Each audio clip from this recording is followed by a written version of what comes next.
This video provides an overview of how to install a CommScope Expand Patch-Splice cassette into a CommScope Expand fiber panel. When unpacking a new cassette, detach the jumper clip found on the inside of the cassette.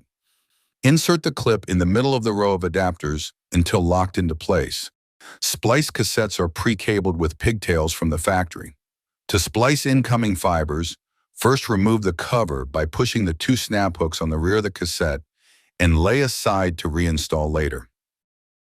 After preparing the cable subunit, exposing 55 inches of 250 micron fiber, mount the subunit to the middle of the cassette using tie wraps and foam strips.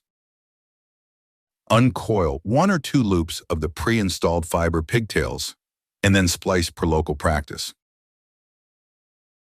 When coiling the fibers back around the center island, maintain slack loops as large as possible. To close the cassette cover, slide the 3 tabs at the front into the openings between the cassette base and the adapter holder. When in position, close the cover down in the rear until all locking features click into place. To install a cassette, open the door on the panel and insert the cassette with the jumper clip facing the front of the panel. Slide the cassette into the panel until locked into place.